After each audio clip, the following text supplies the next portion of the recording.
हरे कृष्णा। मत्स्य पुराण में कहा गया है कि एकादशी के दिन पूरा खाना खाना गलत है और इस दिन उपवास रखना भगवान श्री कृष्ण को खुश करने वाला है। एकादशी और द्वादशी व्रत को निभाने का मतलब है परम पुरुषोत्तम भगवान को प्रसन्न करना। इस दिन अगर कोई व्यक्ति अनजाने में भी एकादशी का पालन कर लेते हो तो तुम्हारे सारे पाप उसी समय जलकर खाक हो जाते हैं और आसानी से आध्यात्मिक लोक को प्राप्त कर लेते हो। जब ये पवित्र एकादशी कार्तिक जैसे महान महीने में आती है तो सोचो इससे हमें कितना पुण्य मिल सकता है। हाँ, हम बात कर रहे हैं कार्तिक मास के शुक्ल पक्ष में आने वाली देवउठनी एकादशी की। तो चलो इस वीडियो में हम इसी देवउठनी एकादशी की पौराणिक कहानी और महिमा सुनते हैं। इस बार ये देवउठनी एकादशी 12 नवंबर 2024 मंगलवार को का व्रत रहेगा और इसका पारण समय अगले दिन यानी 13 नवंबर 2024 बुधवार को सुबह 6:52 से 10:24 के बीच होगा। देव उठनी एकादशी का व्रत जरूर करना चाहिए जो कार्तिक मास में आता है। जो इंसान पूरी श्रद्धा से सही तरीके से एकादशी का व्रत करता है वो सीधे भगवान श्री हरि की पूजा करता है। इस एकादशी के मौके पर पद्म पुराण में एक खूबसूरत कहानी का जिक्र किया गया है। चलो इस आने वाली देवउठनी एकादशी के मौके पर हम उस पुरानी कहानी को सुनते हैं।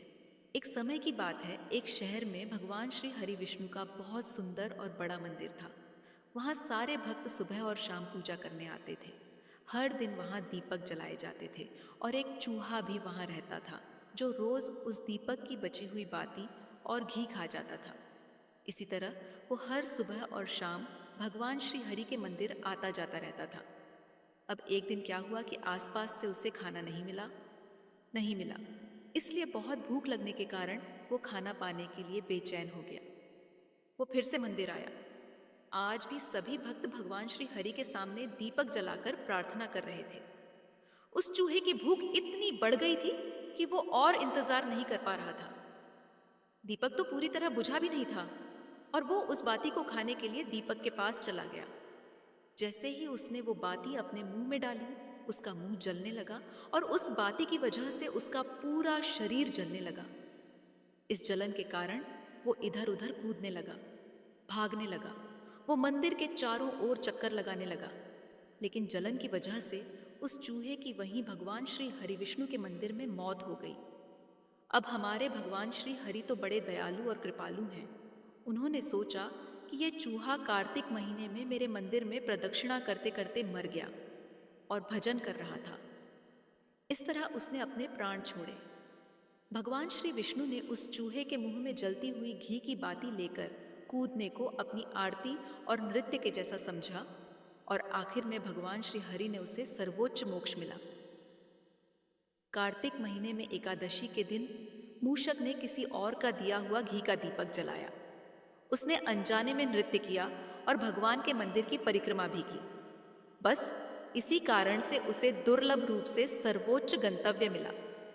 अगर अनजाने में किए गए इन अच्छे कामों से इतना फल मिल सकता है तो सोचिए, हम इंसान हैं और इस इंसानी जीवन में हम कितने पुण्य कमा सकते हैं अगर हम सही तरीके से जानकर और श्रद्धा के साथ उसका पालन करें। जब हमें योनि मिलती है तो हमें इसका सही इस्तेमाल करते हुए कार्तिक महीने में आने वाली देव उठनी एकादशी के दिन भगवान श्री कृष्ण को लाल और पीले चंदन से अभिषेक करना चाहिए और तुलसी के पत्ते चढ़ाने चाहिए। फिर भगवान की सही तरीके से पूजा करनी चाहिए और उनके हरे कृष्ण महामंत्र का जप करना चाहिए। हरे कृष्ण कृष्ण कृष्ण हरे हरे, हरे राम राम राम हरे हरे। यह महामंत्र इतना ताकतवर है कि इसके एक बार जप करने से ही इंसान को हजारों अश्वमेघ यज्ञ का फल मिल जाता है। इस महीने में किया गया ये मंत्र जब इंसान को अनंत पुण्य देता है और भगवान श्री कृष्ण की खास कृपा को आकर्षित करता है। इसलिए इस महीने एकादशी के दिन कम से कम 16 माला यानी 108 मनके की एक माला जपनी चाहिए। हर एक मनके पर हरे कृष्ण का पूरा महामंत्र जपे। इस तरह 108 बार हरे कृष्ण महामंत्र जपने से एक माला पूरी होती है। कम से कम 8, 16, 25 या 32 माला तो जरूर करनी चाहिए। आप चाहें तो इसे सुबह सुबह भी कर सकते हैं और अगर सुबह में सारी माला करना संभव न हो तो आप इसे दिन में संध्या तक कर सकते हैं। जो भी पूरा विधि विधान से भगवान श्री कृष्ण की पूजा, आराधना और सेवा करता है, वो निश्चित रूप से इस भौतिक दुनिया के आवरण से परे श्वेत द्वीप में रहता है। इसी एकादशी पर चातुर्मास खत्म होता है, इसलिए चातुर्मास के दौरान जो भी त्याग करते हैं उसे ब्राह्मणों को दान देना चाहिए। जो भी बिना कोई रोक टोक के पूरा चातुर्मास पालन करता है वो शाश्वत सुख पाता है और उसे फिर से जन्म नहीं लेना पड़ता, यानी जन्म मृत्यु के बंधनों से मुक्त हो जाता है। जो चातुर्मास की इस विधि का पालन करता है उसे अनंत पुण्य फल मिलता है। लेकिन अगर कोई पूरा चातुर्मास नहीं कर सकता तो कम से कम उसे चातुर्मास के आखिरी महीने यानी कार्तिक में तो जरूर कुछ करना चाहिए। अगर वो कार्तिक का पूरा पालन और उपवास नहीं कर सकता तो उसे इस महीने में आने वाली हर एकादशी का पालन तो करना ही चाहिए। ऐसा करने से उसे पूरा चातुर्मास का फल अपने आप मिल जाता है। अब सोचिए, भगवान हम पर कितने दयालु हैं। वे हमें हर तरीके से यही बता रहे हैं कि हमें उनकी शरण में आना चाहिए, क्योंकि उन्हें पता है कि इस कलयुग में जीवों के लिए तप करना बहुत मुश्किल है। हालांकि एकादशी का असली मतलब है कि भोजन और पानी से पूरी तरह उपवास रखना, लेकिन कलयुग में ये करना बहुत मुश्किल है। इसलिए शास्त्रों में कहा गया है कि इस दिन कम से कम अनाज और दालें नहीं लेनी चाहिए। एकादशी पर अलग अलग लोग अपनी सुविधा के हिसाब से आत्म संयम के अलग अलग स्तरों का पालन कर सकते हैं। जैसे कुछ लोग निर्जल उपवास करते हैं, कई लोग एकादशी पर प्रसाद चढ़ाते हैं, कुछ लोग सिर्फ फल फूल और पानी लेकर उपवास रखते हैं। लेकिन किसी भी हाल में एकादशी के दिन अन्न नहीं खाना चाहिए। इस दिन उपवास रखकर भगवान श्री हरि की पूजा करनी चाहिए, उनके पवित्र नामों का जप करना चाहिए, उनकी लीला कथाओं का श्रवण और पठन करना चाहिए और उनकी सेवा में लगे रहना चाहिए। एकादशी के दिन भगवान नारायण की सही तरीके से पूजा करनी चाहिए, क्योंकि यह तिथि भगवान नारायण को समर्पित है, जो सबके दिलों में मौजूद है। जो हो रहा है वो बस भगवान श्री नारायण की इच्छा है। भगवान श्री हरि तो हर जगह है। ऐसे में जो भी इंसान हमेशा भगवान की भक्ति में लगा रहता है और लगातार उनका जाप और ध्यान करता है, वो जरूर उनके भगवत धाम को पाता है। भगवान श्री कृष्ण की इतनी गहरी भक्ति और प्रेम पाने के लिए किसी कठोर तप करने की जरूरत नहीं है। एकादशी का व्रत करने से ही भगवान श्री कृष्ण का प्रेम अपने आप मिल जाता है। ब्रह्म वैवर्त पुराण में भगवान श्री हरि ने नारद मुनि से कहा था, जैसे देवताओं में भगवान श्री कृष्ण, देवियों में प्रकृति और रंगों में ब्राह्मण और वैष्णव में भगवान शिव सबसे अच्छे हैं, उसी तरह सभी व्रतों में एकादशी व्रत सबसे ऊंचा है। इसी एकादशी के मौके पर जब युधिष्ठिर महाराज भगवान श्री कृष्ण से बात कर रहे थे, तब भगवान श्री कृष्ण ने एकादशी की महिमा बताते हुए कहा, हे राजन, आपने जो देव उठनी एकादशी की महिमा के बारे में जानने की इच्छा दिखाई है, वैसे ही एक बार देवर श्री नारद मुनि ने भी लोक कल्याण के लिए ब्रह्मा जी से इसी एकादशी के बारे में जानकारी ली थी। ब्रह्मा जी ने नारद मुनि से जो कहा था, अब मैं वही आपको सुनाने जा रहा हूँ।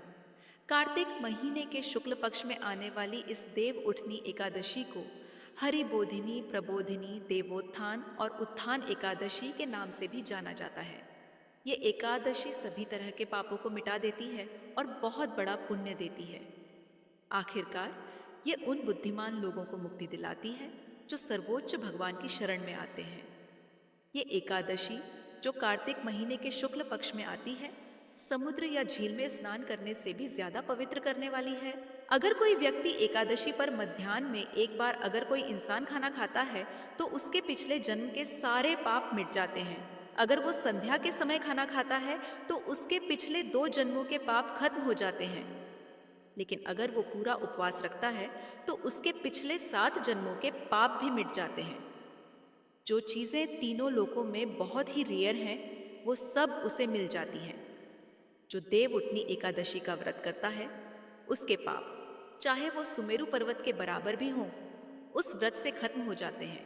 अगर कोई इंसान सिर्फ व्रत ही नहीं रखता बल्कि एकादशी की रात जाग कर भगवान श्री हरि की भक्ति करता है, नाम का जाप और कीर्तन करने से उसके 1000 जन्मों के पाप झलकर खत्म हो जाते हैं। इस तरह भगवान श्री कृष्ण देव उठनी एकादशी की महिमा बताते हुए कहते हैं कि जो भी इंसान इस व्रत को सही तरीके से करता है उसे मेरे बताए हुए सभी फलों की प्राप्ति होती है। जो इंसान अपने मन को शुद्ध करके सही सोच के साथ इस देव उठनी एकादशी का व्रत लेने का ठानता है उसके पिछले 100 जन्मों के पाप मिट जाते हैं। और जो भी इस एकादशी पर व्रत रखता है और रात भर जागता है उसे अनंत पुण्य फल मिलता है। मृत्यु के बाद इंसान भगवान विष्णु के परम धाम पहुंचता है और फिर उसके हजारों पूर्वज मातृ और पितृकुल के लोग भी उसी धाम में जाते हैं। ये थी देव उठनी एकादशी के मौके पर इसकी पौराणिक कथा और इसका खास महत्व। हमें उम्मीद है कि आपको ये कहानी अच्छी लगी होगी। इस देव उठनी एकादशी के मौके पर हम और भी पौराणिक कहानियां आपके लिए लाने वाले हैं, तो इन्हें सुनने के लिए अपने चैनल को सब्सक्राइब करना न भूलें।